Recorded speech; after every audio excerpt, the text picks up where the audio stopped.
Hello and welcome back yet again to another episode of Melanie and Ben's Liberal Therapy Session. I'm your host, Ben. I'm here with Melanie. I really just kind of had a different thing I wanted to do today. I was sent a day or two ago a great article by a writer named Chuck Wendig, and he has a blog called Terrible Minds, and I just thought this really summed up quite well. I was sent this by a friend, summed up quite well current moment. The zeitgeist, if you will, but really how I feel anyway at this point as a parent in the United States. I thought I'd read the article here, and just because I just think it was that good of an article, honestly. Again, this was written by Chuck Wendig. He's written for the New York Times and several other publications. I think he's written some Star Wars novels too. So he has a great, and among other books too. Yeah, but he has a great blog here. He wrote this on January 9th, 2022. The title of this is called The Great Surrender: How We Gave Up and Let COVID Win. I'll go ahead and start here. All right. I feel like I've lost my goddamn mind, but we'll get back to that point soon.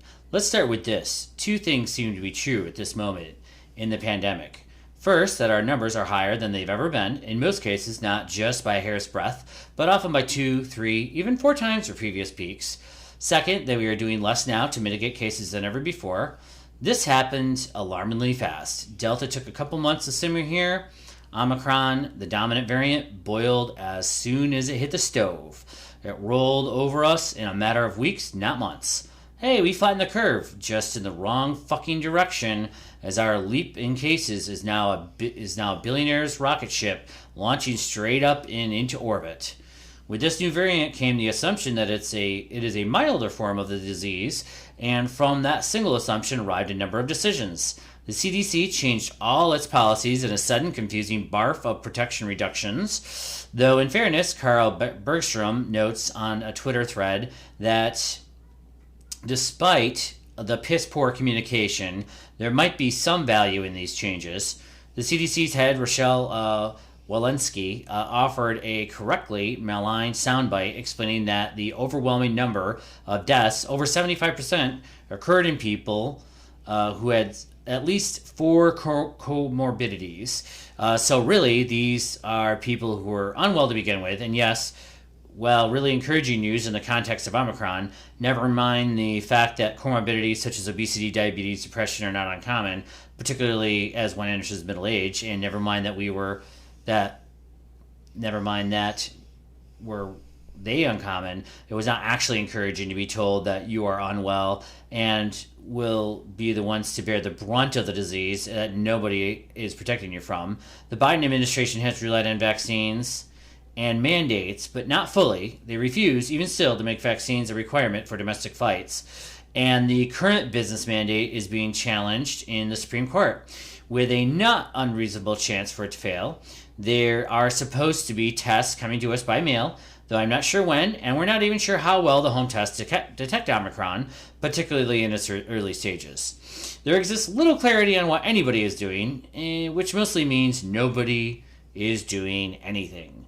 From this, you can feel the lack of leadership and the loss of focus and good communication cascading out through the populace like a wave of surrender. Masks, fuck 'em, gone. I mean, to be clear, they were gone mostly when the CDC botched that communication early on. But here, now, I go out and I don't see a mask on a face. Not from anybody.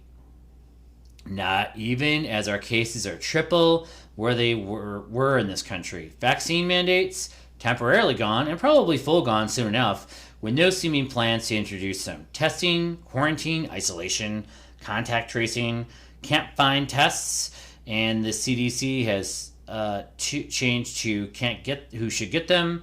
Quarantine and isolation is already limited now. For the most part here, parents and workers are subtly encouraged in schools and in jobs to just casually not test at all. Because if you test, you might find it, and your kids might not be in school.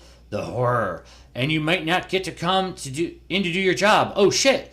And so maybe, I don't know, don't go looking for COVID and you won't find it. This particularly Trumpy echo. Contact tracing? Ha ha ha ha ha ha. Yeah, nobody is tracing shit anymore. It's on you if you want to do that. Good luck. And from all this has cascaded a particular attitude, even among people who were once maybe careful, who are vaccinated and are not necessarily thoughtless people. The attitude is, I give up. It's, I don't like this anymore, so I'm not going to do it. It's, well, we're all going to catch it anyway. Gotta live my life. It's, I don't want to hear any more about how the bridge is out. I'm just going to accelerate the car and assume they'll put that bridge up, that bridge back up before I get there. Or at the very least, I'll just jump the ravine in my Toyota Camry. They are bored with the pandemic. They are tired of it. They don't want restrictions. They don't want to stop or even slow down. And it has led to this peculiar, troubling moment. Cases are worse than they've ever been. And people are done caring. If you ask them, they will say, to go back to the beginning of this, oh, I hear Omicron is mild. Is it? Is it mild? Maybe. It may be milder. I know a lot of people who have COVID, more now than cumulatively throughout the entire pandemic. And they're all vaxxed and boosted and experiencing relatively mild sickness. Of course, when you realize that before now there was Delta, and vax-boosted people did not catch Delta easily, it starts to feel like it's weird to call Omicron, which is kicking down the doors of your body's protections, milder. Is it mild? It's mild in that it doesn't seem to lead to as much hospitalization and death, though that's not the only metric by which we live. A lot of people I know who have or had Omicron experienced a rough ride. Even if it didn't include an ambulance ride, hospitalizations have not yet made the epic leap with case rates, though hospitalizations are usually a few weeks behind, and deaths behind that. And even still, hospitalizations are boiling over, yes, even with kids, and our healthcare system is wobbling towards collapse. And none of this even seems to consider the unknown potential of Omicron to lead to long COVID, which would be a mass disabling event that would create some of those pesky comorbidities like the CDC is so eager to dismiss. Does COVID significantly increase the chance of developing type 1 or type 2 diabetes in children? Seems like it does. If you're starting to feel like, hey, maybe this doesn't sound good, check this out. Let's go to BuzzFeed, where they ask experts to clarify some of the questions about kids and COVID. Please no jokes here about BuzzFeed. They have a pretty robust journalistic wing and have at times done some fantastic reporting. In this article, you will find first this. You don't want colds passed around schools either, right? Rutherford said. But on the other hand, one of the reasons we have preschools is so parents can go to work. That's a benefit of it. And if you send them home every time they sneeze, you're going to have a lot of unhappy parents, Rutherford said. That makes it sense for schools to continue to follow whatever pre-COVID sickness policies they had in place, with an added layer of COVID testing for children with more severe upper respiratory symptoms. But he said this testing should be rapid, not PCR, which usually takes multiple days to deliver results. Because, yeah, exactly, you can't be too strict with this shit, right? But then, about 20 to 40% of teens who get infected may develop long COVID, said Bloomberg. And younger children, it's less, but we don't have good numbers on that. Wait, what? Fucking what now? 20 to 40%? First, that's a huge unknown gap between those two numbers. But even on the low end, that's 1 out of 5 teenagers. But we're just like, nah, fuck it. Haha, eat shit, teenagers. Now, I want you to go check out the CHOP guidance for this for the new year. Children's Hospital of Philadelphia, a generally reputable source on all things children health related. Yeah, they begin their piece by noting how COVID has pushed the healthcare system to its limits and how dangerous it is. Yada yada yada. But then they land on their actual guidance, which begins with evidence that COVID-19 is becoming a milder infection in most children at this time. And at a time when all adults and youth in K-12 settings have been offered vaccination, our policy lab experts and CHOP clinical leadership have reached a consensus that preserving as much in-person schooling as possible outweighs the risks of infection to children and school staff at this stage in the pandemic. To translate, keeping kids out of school for any period is a sickness greater than COVID. And here again is where I reiterate, I feel like I'm losing my mind. Am I losing my mind? Are you? I sure feel that way. I feel like someone just told me 2 plus 2 now equals 22. And a lot of people seem to agree with that, even though we all know math doesn't work that fucking way. I feel like I'm seeing and hearing how bad the pandemic is presently, how the systems are straining, how teachers and healthcare workers are quitting in droves and are pushed to their limits, how friends and family are seeing workplaces and schools hamstrung by all this shit. And then at the same time, I'm seeing nobody do anything about it. Not a fucking thing. In fact, less is being done. We've given up. We've surrendered. This is the great surrender. Says credit to Twitter user at Kids Mama for giving it that an official name. We acknowledge, oh yeah, it's not good. Then we just keep doing what we were doing. No slowdown, only acceleration. We will violently shoulder our way through this pandemic because we are so done with it, even as it's clearly not done with us. Schools are open because jobs are open, because the economy must be fed. And people defend it like they're people who know they're in the Matrix, and they defend it. Everybody's Cypher from the first movie.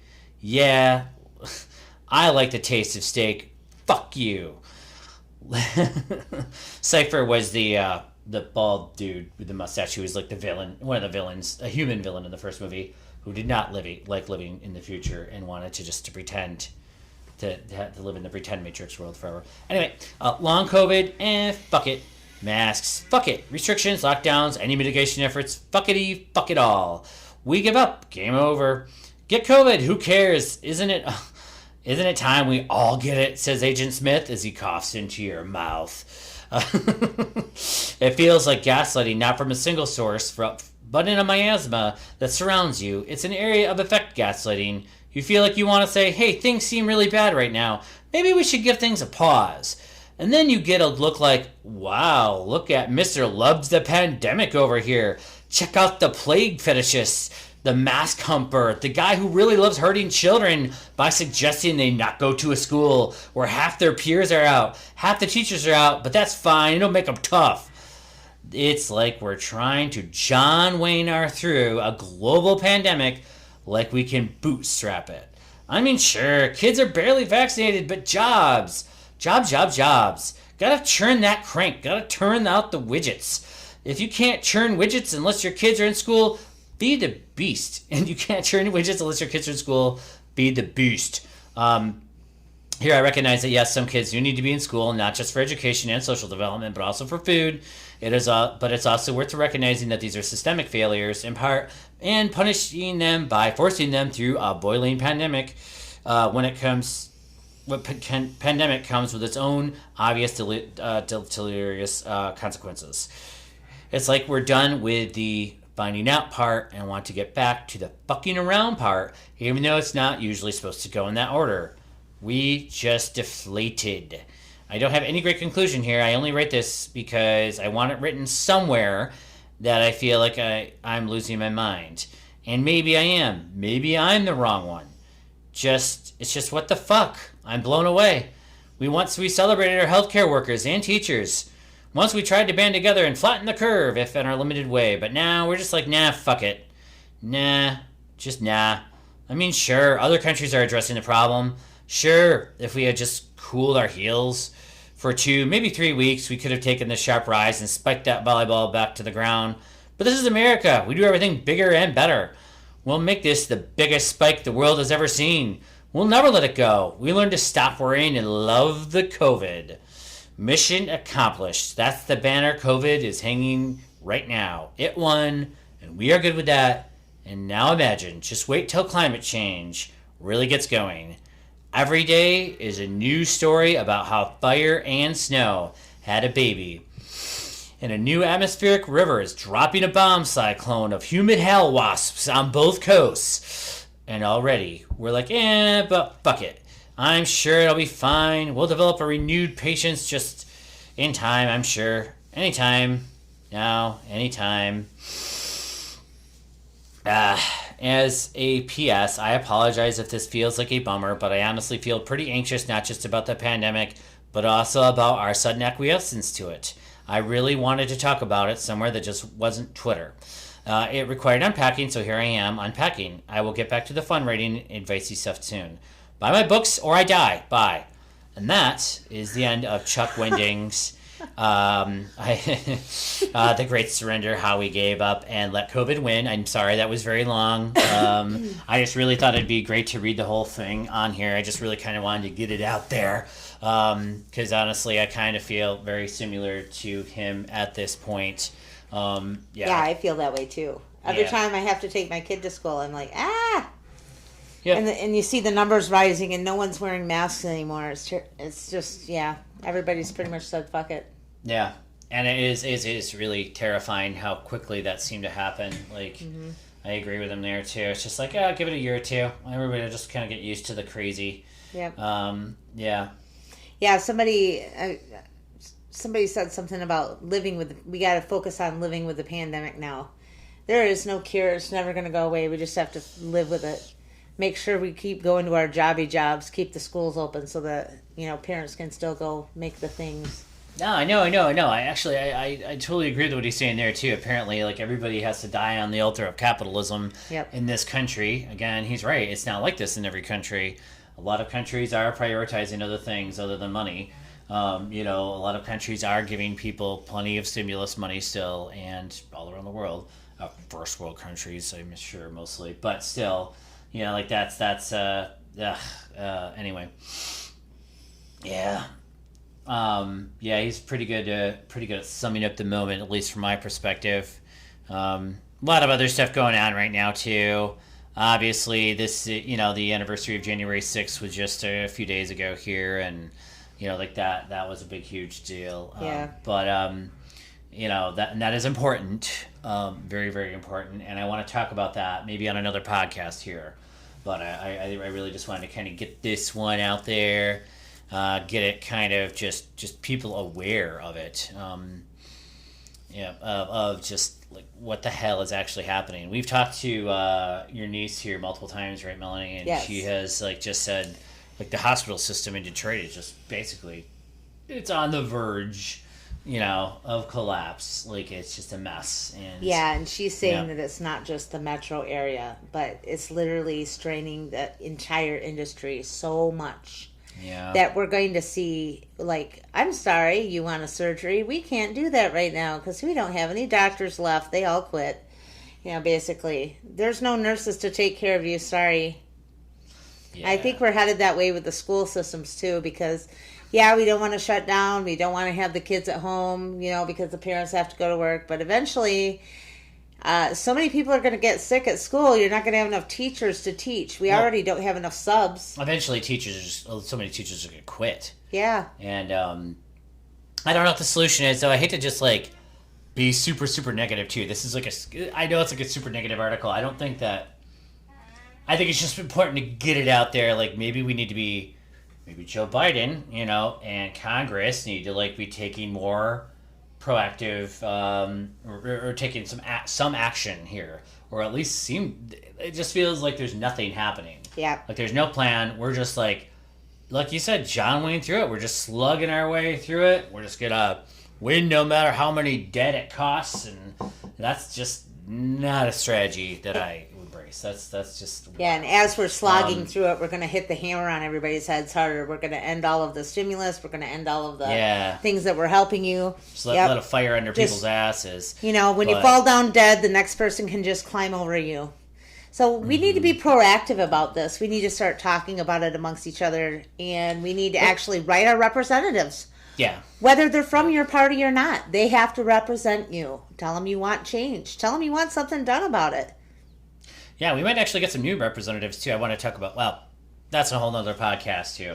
But apparently, the Michigan's gerrymandering may be a thing of the past. So, but we could talk about that another time. So we might all have some new representation in Congress at some point here. But after the next election, you never know. Anyway, yeah. So it's just really important to contact them. I feel too. Like get out there. Yeah, we should be talking about it with them. Okay, yeah, sorry, they're just had a little technical difficulty too. Sorry, a little kid ran up and slammed herself against the door, scaring the piss out of me. Oh my god. This is what it's like to have kids, folks. But anyway, yeah, so I just thought that was a great article. I got it's Terrible Minds, the blog is terribleminds.com, Chuck Wendig.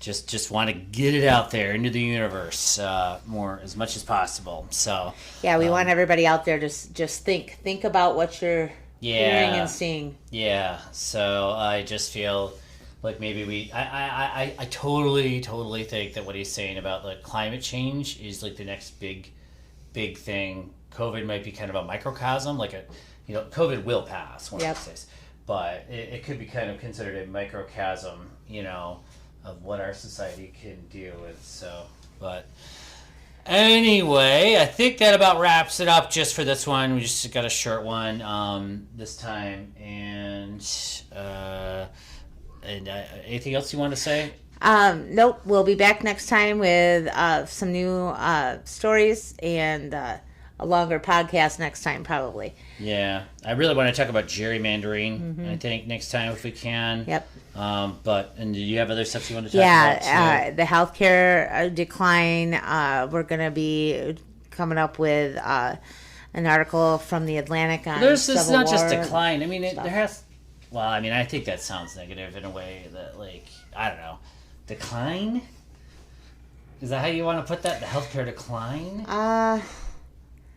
The death of the American healthcare system is what I want to call it. I think it's been declining for decades, if you think of it Yeah, that this way. is the death It depends on your class. I think it just depends on your perspective, right? Like, if you're rich, it's great. Yeah, right? no matter where you are. If you have really good health insurance, actually, it's pretty good, too, actually. Right. But if you're just poor and uninsured, it's the shittiest one in the world, right? Yep. So, anyway, that's my perspective on it. But you're right. Maybe it's probably getting pretty wild if you're working in it, that's for sure. Yep. All right. Well, that wraps it up for tonight. Do you wanna say the outro? No. Yeah, you say it. No. You look like you just want to say it. You want to say it? All right. Bama P, motherfuckers. All right.